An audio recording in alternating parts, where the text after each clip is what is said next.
Jerusalema ikhaya lami ilondoloze uhambe nami zungangishilana Jerusalema ikhaya lami ilondoloze uhambe nami zungangishilana. So on to the next segment, we have one of our counselors who is a very good friend of mine. We've met at so many functions, high profile functions. We met at the Commonwealth Heads of Government meeting. He was part of the youth delegation. We met at the ambassador's residence, the US ambassador's residence, and so many other places.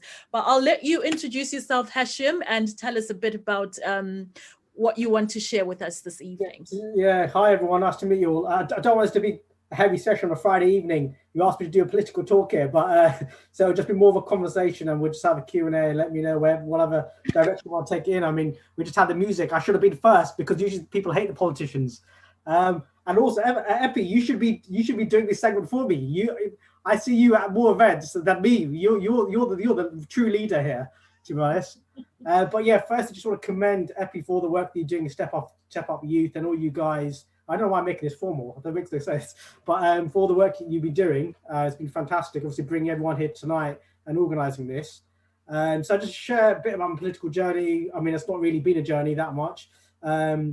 And then just open up some questions and take it from there. I mean, for me, the key is just to get you guys all motivated and try and get you involved in the political space as much as you can. You know, I got involved in politics after leaving uni, really. I mean, as part of all the uni societies, you know, as you do, you know, you have that passion and debating passion, and uni have all that energy. So I got involved in politics back then, and then after leaving uni, I stood for a local councillor position. So this I don't know, I'm not sure how familiar you guys are with the process. It's basically you represent your local community in a specific like area ward. So I look after like 4,000 residents in my area. I got elected with about, I think it was 2,000 people voted for me to look after the area.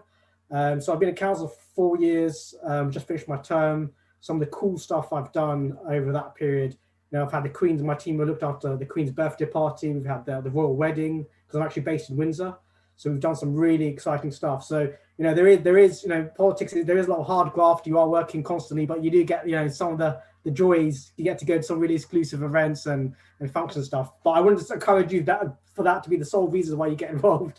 But so since then, obviously, met Epi. We were part of the Commonwealth Youth Delegation in London. We were part of the One Young World.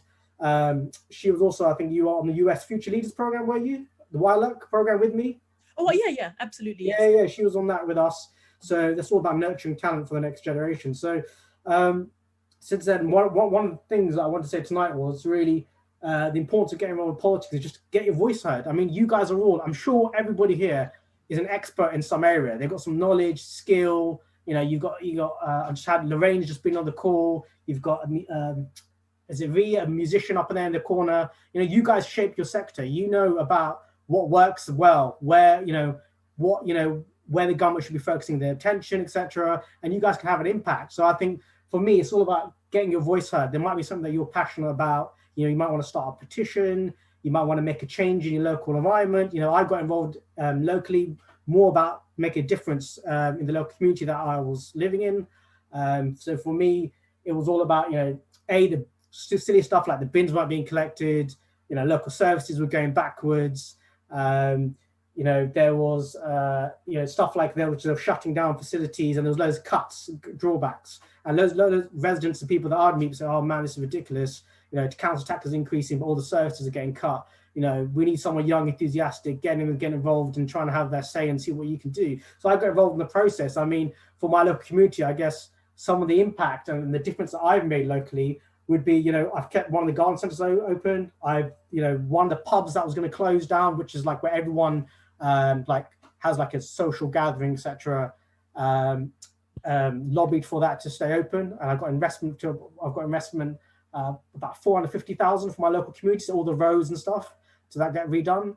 So for some of you you might not appreciate how like the council works. You have all these different wards, depending wherever you are, and then you have all these councillors who are elected from different parties, all vying for basically money for their area. So what happens is your area sometimes will never get any money, and tactically what will happen is a party, Labour, whoever it is, Tories, whatever it is, they will spend in some areas where they think that they can get the votes. So we come up to the election, you'll be sitting there, but my road's just been redone, never been done ever like the last 10 years, or oh, there's an election coming. So it's all strategic, and so you really got to lobby. So once you actually get involved in the matrix, you're trying to get people away from the short-termism and say, look, we should level up. We should be across the board, be helping all the communities fairly. And you can actually see the impact in your local community. You get a sense of, you know what, I've actually done something that's actually had an impact, and it's been like kind of like been an achievement. And you've helped people who are, in hardship. And there's so many different things. I mean, someone said to me, look, they want to cut down a tree, and they couldn't do it because there was like loads of legislation in the way. And you go and help them to get like stuff like that done. It's not, it's not fancy stuff. At the end of the day, it's not fancy stuff, but you guys are enacting change. You're making an influence. You're in the process of shaping that debate. And one of the reasons why I want you guys to get involved, because like I said, you guys will be experts in certain areas. You do have a voice. Make sure it's heard, and make sure that you can, influence policy. I mean, if you sat on the sidelines and you always go to you'll be sitting with your mates, at your house, or you go out for an evening, pretty much, I'm sure somebody will start talking about politics or whinging about politics. Yeah. Instead of just joining that debate, why don't you just get involved in the process? There's so many ways of getting involved. You can get involved in select committees, like I said, petitions. You could champion a certain idea. You can so many different things that you can do. And if there's specific ways you want, how you can get involved, can you just message me, and I'll give you loads of ideas and help on how you can do that. So I guess it's all about, for me, shaping society, having that impact and making difference that can, ultimately benefit the lives of all the people that you live with. One of the things that you will learn and seen from this pandemic would be the case of, how underfunded obviously NHS is. I mean, this is more at the national level, how underfunded it is. And actually, a lot of the decisions that have been made, whether it's about this roadmap for us out or where the allocation of resources are going, they're all political decisions. So if you're not in that debate, you can't really do anything. But if you're there, you can lobby and you can have your say. I'm not saying that ultimately it's going to bring about massive change, but it's better than not being involved in the process. So, sorry, just had somebody come. So what I would say is get involved, influence policy, shape it, make sure that, the policies that do come out of Westminster, they're representative of the communities that you live in. There's always this saying that, Westminster like a bubble. And if any of you guys have ever been there, you'll see, your Oxford, Cambridge law, upper class, totally out of touch with reality. And the only way we can actually change that over time is if people like you guys here, who are really the breadwinners, who are at the grassroots, get involved in that process and make them hear and listen and say, actually, hold on, you guys don't represent my community. You're absolutely minted. I mean, Sunak will come and say, I want to do these cuts, whatever. So, mate, you're a multi-billionaire. You're a billionaire. Your uncle's like a billionaire. So, what about us? What about us, actual ordinary people, actually getting hurt? So, so those are some of the ways to get involved. One of the things I've done over the years is, since I think Epi wanted me to touch upon this, is trying to bring communities together. And then post 7/7, in particular for my community, there's been a lot of, I guess, a lot of fear and hatred created by the media against pitting communities against one another, trying to profit out of this kind of dynamic. And so I set up this thing called the Interfaith Summit. So this was really about creating a safe space for young people to come together, share their experiences, build some understanding through having various workshops, panel sessions, etc. And through that, hopefully dispel some of the, I guess, the preconceived notions or dispositions they would have in the back of their minds. So like this, you can have really small impact, and then you can have big impact. You don't need to go for the big scale. Work locally. I'm a firm believer in small ripples of change create lasting impact in society. So you start small and then you can go bigger. I mean, if you don't want to get more involved in mainstream politics, there's always ways in the periphery, on the outskirts, that you can get involved instead of actually becoming elected. I took the route of becoming elected. But that's not what you have to do. I mean, you can champion policy behind the scenes. You can lobby MPs. You can write letters. Last week I wrote, there was this trade bill to do with it's actually to do with the Uyghur Muslims. But I wrote to every MP and I'm trying to tell them to like endorse this, because what's going on in China is absolutely crazy. And I did the same with Israel, Palestine.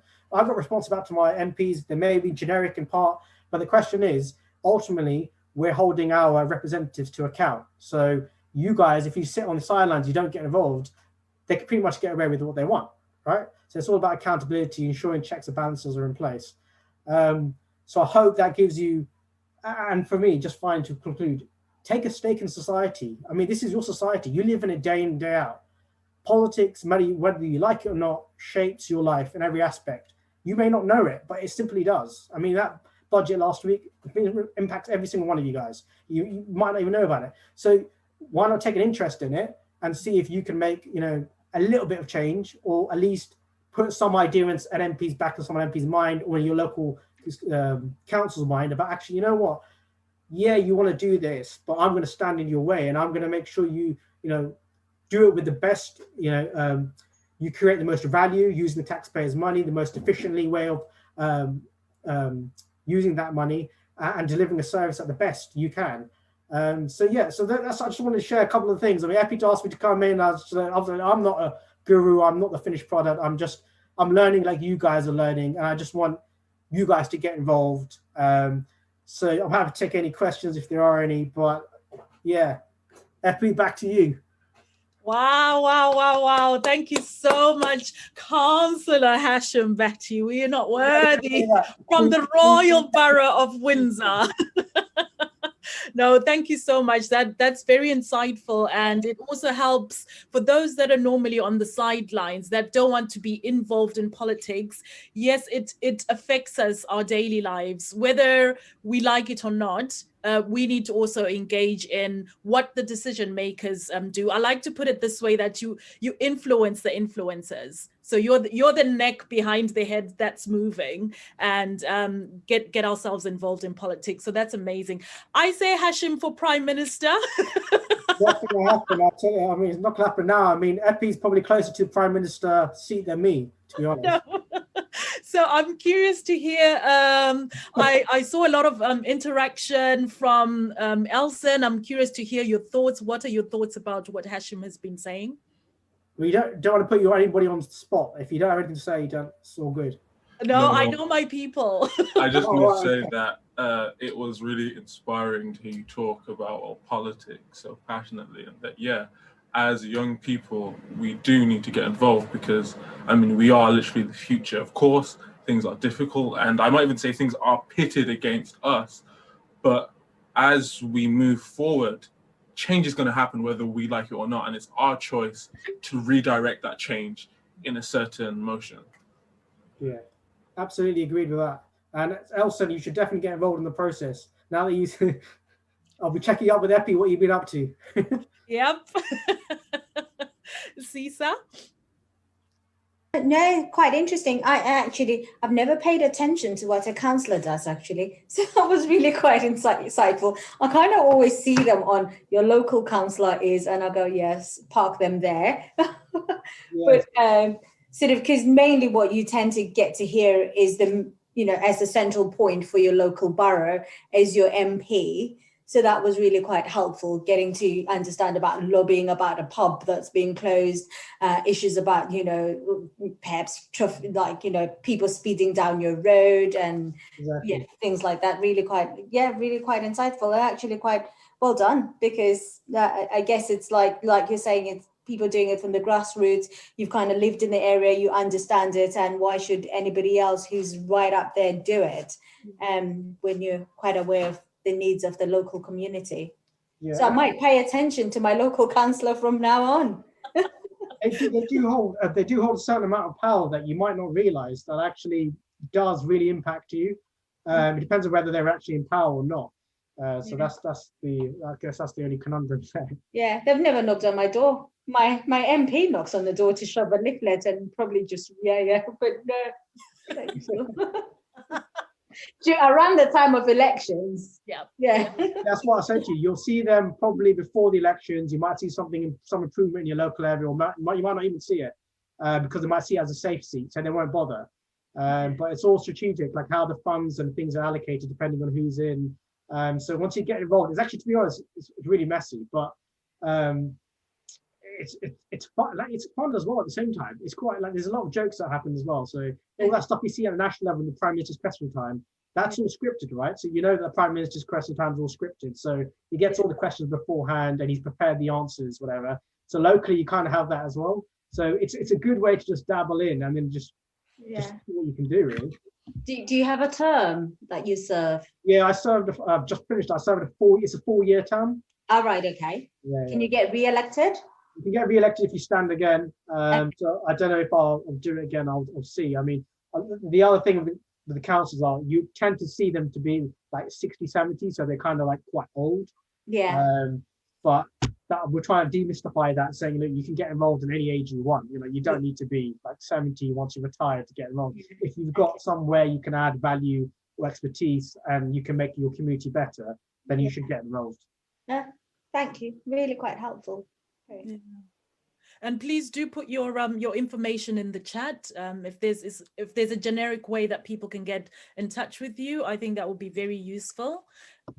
Anyone else have anything to say to Councillor Hash? Yeah, I just wanted to say I really appreciate you, and I'm in Canada, so I'm not there with you all, but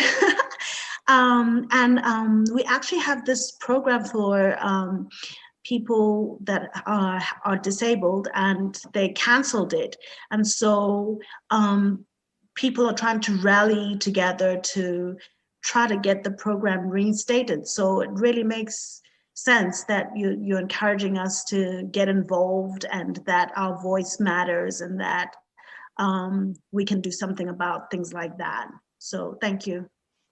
No worries at all. I mean, Kanda, I had a letter from your Prime Minister in the past. I can't remember what I was lobbying for.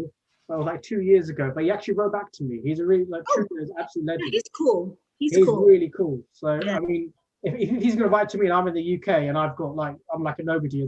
I mean, you're actually in the country. I mean, of course, there's going to be ways he's going to engage with you. Yeah, sure. Thank you. Yeah, we absolutely we love your Prime Minister, Yvonne. Everybody loves Justin. Yeah, we all love him. Quite cute too. Oh yes, that part. Probably that's the reason.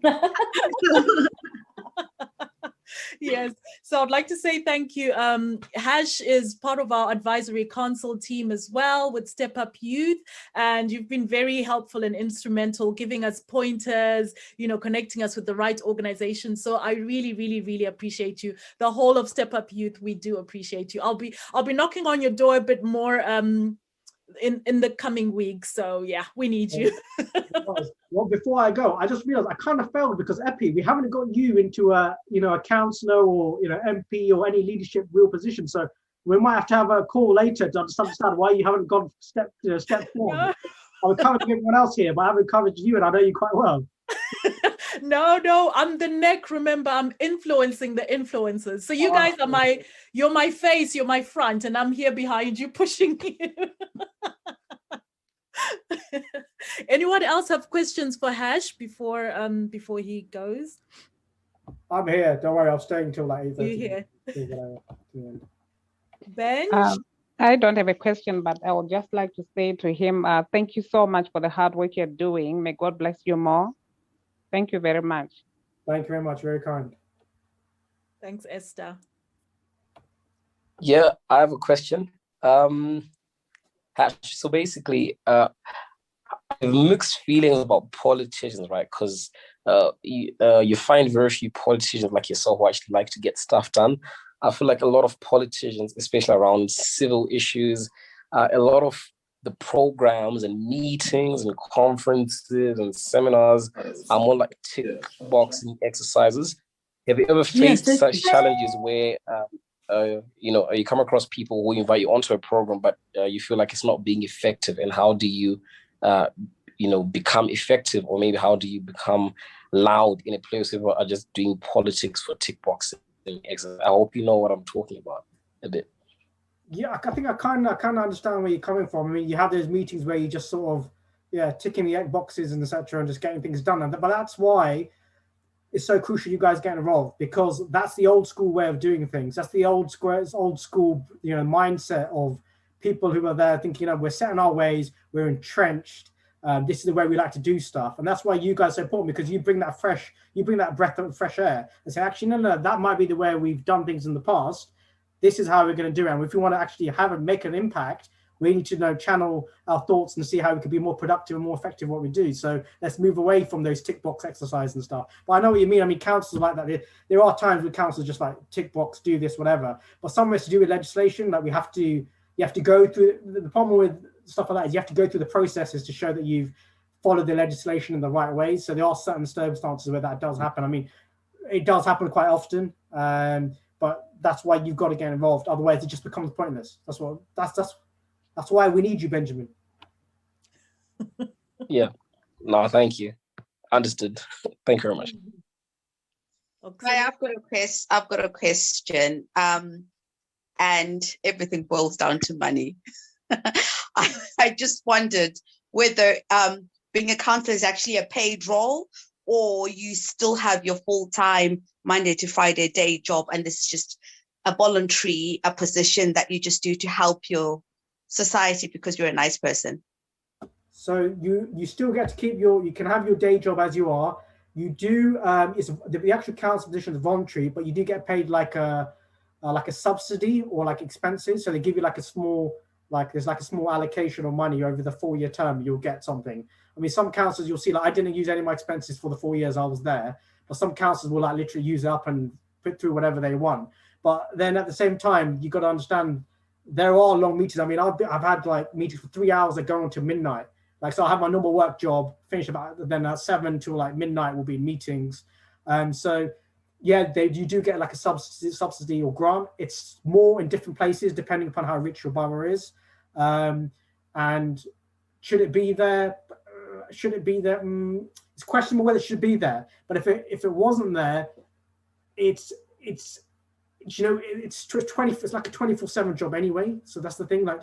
Like I've found myself Saturday, Sunday working, like 24/7, Monday to Friday working, or even a council issue, because your local constituent, they'll mail you whatever time of day it is. So you have to make time out of your diary to go and deal with that issue. And then you hold surgeries locally as well. So yes, there is a subsidy expenses where you are paid a certain amount. It's more different areas.